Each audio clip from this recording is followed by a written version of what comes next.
troisième partie de l'entretien avec Monsieur Xavier Tartas.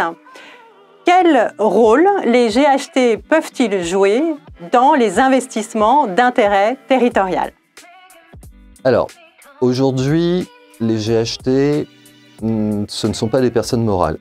Donc déjà, on a une difficulté à ce niveau-là. Vous avez un GHT, un établissement support, et dans l'investissement, finalement, c'est chaque établissement membre du GHT qui va mener sa politique d'investissement.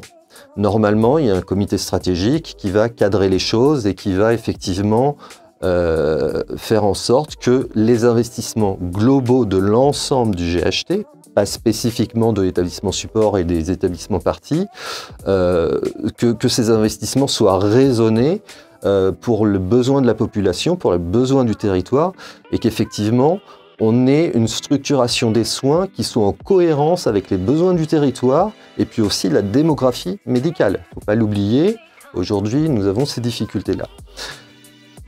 Donc, la difficulté aujourd'hui, le fait que le GHT n'est pas une personne morale, il faut que tous les membres partis du GHT puissent s'entendre sur les investissements et sur la trajectoire.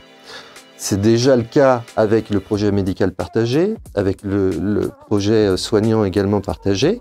Donc on a déjà avancé dans une bonne direction, mais c'est vrai que si on réfléchit bien, depuis la mise en place des GHT, et ça commence à dater, ça doit faire 6 ans, ça avance pas très vite. Ça avance pas très vite, et ça avance pas très vite du fait justement de cette absence de personnalité morale du GHT. Et ensuite, eh bien parce que parfois, on a, et ça peut se comprendre, des directeurs d'établissement qui souhaitent conserver leur précaré. Et puis après, vous avez aussi la dimension politique, où les présidents des conseils de surveillance, qui sont les maires des communes sur lesquelles sont installés les établissements, ne souhaitent pas perdre d'emploi, ce qui s'entend parfaitement.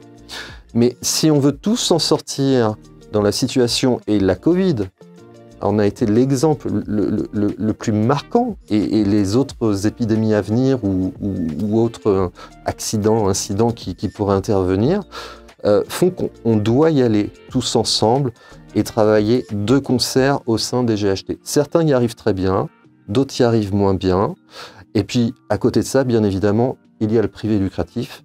Le privé non lucratif, alors c'est plus facile avec le privé non lucratif, le privé lucratif qui reste un peu encore en dehors, et il faut, mais ça tout le monde le dit, il faut quelque chose qui soit en totale harmonie. C'est ce que les pouvoirs publics via les ARS essaient de faire, mais il faut avouer que c'est pas facile. Donc les GHT, l'investissement en tout cas des GHT pour le territoire, il doit se réaliser, mais je trouve qu'aujourd'hui on est trop au milieu du gué. On est sur un entre-deux, et le législateur nous a pas donné les moyens en tout cas d'aller suffisamment loin. Et je pense qu'il y a encore du chemin à faire en tout cas pour y arriver.